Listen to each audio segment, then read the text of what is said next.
wuxuu hooyo baraf ay ugu dhacaya mobile ma wato guriga ay la baxeen hooyo saasaana kula soo hadli karin warkaas ay ugu dambeysay hooyo macaan waa dhowr iyo 80 sano jir waxaan rabaa inaan kuu sheego hooyadan 90 ku socoto wiil ayaa ka maqan ay anfacsanaysay oo Faransiiska u joogay 3 sano hadalkiisa ayay laadahay waxayna xog ku maqashay wiilkii in dhibaata ay qabsatay oo sharcigii wixii loo diiday xirag miyuu galay ma wadan kale loo tuuray kullay reer France waxaan rabaa wiilkan oo asal ahaan beelaha raxan weyn iyo duduble ka soo jeedo sida ay noo sheegtay wiil raxan weyn ah in aad garab siisaan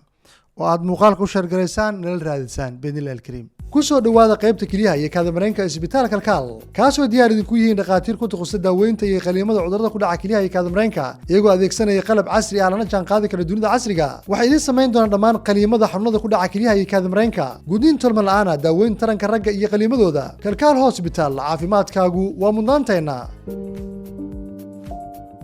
السلام الله عليكم صاحبي يا سودو هذا ومركل برامجكي بافنتا باديغوبكم مد الصوماليد ee Elentir walaalkiin Abdul Aziz Reeli waxaan rajaynayaa in Ilaahay noo suuro geliyo yoolka riyada rajada kaalena qalbiga faraxsan qoys meesan yoom alqiyaama janno adigoo muuqaalada noo sheer gareeyay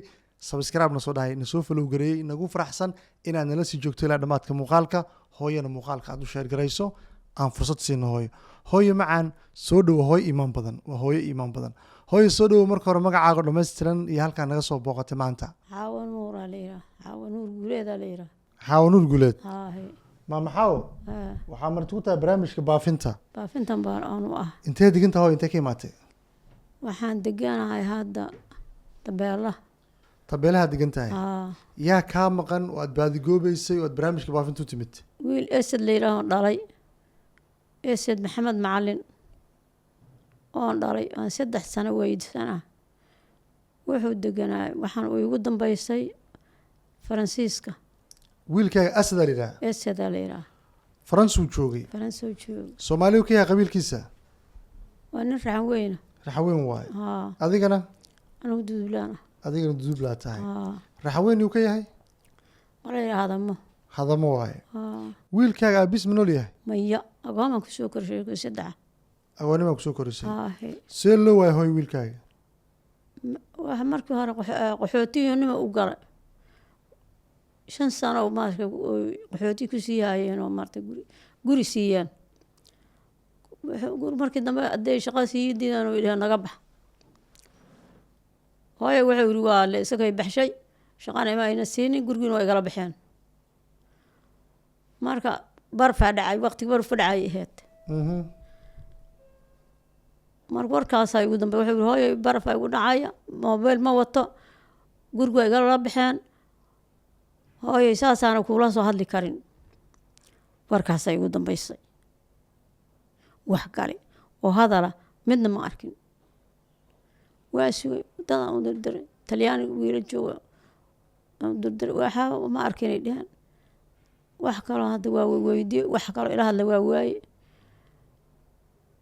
bis sidaan warwareegay hadana waa inaan baafinaa daan soo magaciisi waa inaan adibkan weynaad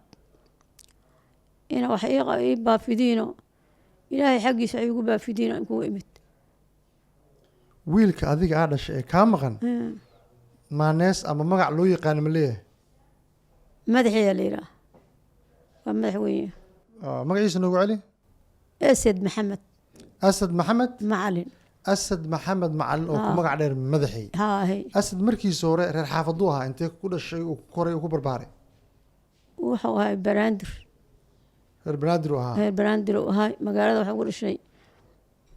وضجر كل شيء واي هاي أسد حد وامق سنجر داديسة ما حاكا صدق يشن يهاها صواجرة سنجر واي الكهان وحو كلها قالي هيا wiil inta ku dhuftay ilkaha laga baxay ilkuhu ka baxaan qalin madooba ku leeyahay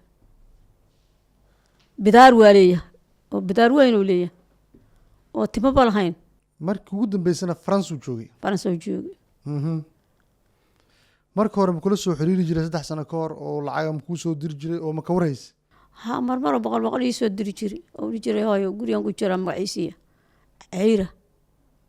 wayla soo hadli talyaani oo joogi jiro jarmal oo tago jarmal haddaan farii talyaani looga qado badda ku dhacay ilmihii badda ku dhaco hayo isbitaalku galayo kabacdi talyaani ka tago faransa wuxuu galay jarmal oo joogay farahiyaa laga helay waa lagu soo celishay talyaani markaas wuxuu raacay karaan bahalka ah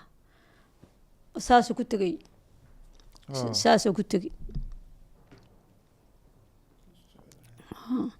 saasuu jarmal bahalka faransiis ku tegay saasuu faransa ku tegay haa intaa kadib marka hadda wax xoga amba akhbaar oo wiilkaaga ka haysa ma laha maya waa un welwelaaho iska un maartay iska un gacan garafon gacanta baa la gelishaa iska geli waayo waxay waa iska warwareeg waa gartay haye hooyo si wiilkaaga xog intaa ka badan loo helo dad ma weydiisay qaraabo ehel dad ma weydiisay war wiilkaasa iga maqana meel lagu sheegay wiilalaan weydiiyey wiilal baa jooga talyaani waa weydiiyey gabar faransiiska jooga jarmal ahaa faransiis maahan jarmal joogta waa weydiiyey ma arkay tiri ba ilmihii xaafadda kula soo koray ilmihii xaafadda kula soo kora waaye ilma tariibaa xaafadda kula soo kora waaye waxba ma argayn dheheen ma arg markay dheheen haddaan dad kale u dhidarayo ninkaas ma aragteen mayaa la yiri marka hadda waxaa go-aansatay wiilkiin aadi baadi goobto baafinti haahi inaan baafiyo maaragtay inaan baafiyo oo mataqaanaa aan iska un goobaan markaa iniyeysti in wax la baafiyo oo barnaamij baafin la sameeyo yaa ku sheegay waa la ii sheegoo hadda ka horan kuu soo diray lambar iidda soonqaadkii inay iheedan malayna aan kuu soo diray wiilal iskoolka dhigtay wadaadkaasaa joogay balgeey waa saasoo waxeshaa digey hayaan waa wacay markaan ku waxaa la yidhi soo iidda ka bacdi aa la yidhi waayo waxaan ka codsanaynaa jaalidaha soomaaliyeed gaar ahaan reer faransa inay wiilkaaga kula baadi goobaan hooy hadda meeqa sana jiraata adiga 80 iyo meelahaasaan jiraa 80 iyo xoogaa waxaa rajeynaa hooy wiilkaaga in la helo dadka soomaaliyeedna garab ay ku siiyaan qaxootiga weliba qaxooti hadday meesha qaxooti leedahay qaxootiga dadka jooga faransa inay ugu yaraan xaq ku siiyaan wiilkaaga magaciisa oo dhammaystiranaa neestiisa qabiilkiisa wixii dhan noo sheegtay intaas waa lagu aqoonsan karaa weliba tilmaamihii nuucu ahaa ay sheegtay marka bidaar weyn uu leeyahay ii sheegtay waxaan rajeynaynaa hooy wiilkaaga in la helo dadka soomaalida ay ku caawiyaan hooya lambar teleefon aan halkan kugu qorno oo adiga aad leedahay lagaa soo waco ma noo sheegi kartaa haye waa wataa lambarkaaga noo sheeg furaha 5 eber 9 8 yaa iska lambarkaas magaceeda ku qoran soo maa maamo lambarkaasaa lagaa soo wacaa haye wiilkaaga ma guursaday oo xaas iyo caruur ma laha maya waxba ma dhalin iskool markii hore dhiga jiray iskoolkii waa magaciisa uga tegey waxba ma dhigan waxba ma dhalin nin weyne ahay waxba ma dhalin marka waa iska joogay waa uun waa tahriibi magefa u galay magefaan ka baxshay dhib ma laho inoo duceey lambarkiisii aan wadaa dhib ma lahan noo duceey isagana u duceeyaa haye ilaahay abshirta allah naaleeshiisii dadka soomaaliyeedna maaragtay ilaahay garabkana firqayl qabo allah furo aamiin insha allah ilaahay firqayl qabo allah furo ilaahay muslimka adigana allah ku qawiyeeyo allah ku darajeeyo allah maqaan ku yeelo ilaahay idankiisa kor allah xilka yar allah kaa dhigo wax kale kuma diintana allah kuu sahlo diinta waa haqa diinta allah kuu sahlo ilaahay idankiisa tan muhiimsan taas waa inuu ilaahay iimaanka nagu dilo allah noo sahlo ilaahay noo sahlo waa maasanta hooyo macaan qof kasta oo wiilkaaga xog ka hayso waxaan rajeynaynaa inay kula soo xiriirto adoo farxsan aan soo laabatid haddii ilaahay laga helo haddii ilaahay laga helo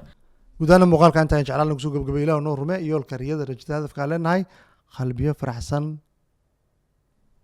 qoys midaysan intaan dib u kulmayno rabbi jannadii ha ku geeyo anigana aan kugu dhex arko nabadgelyo bye bye علشان تقول حركة أنه كجرا له. لا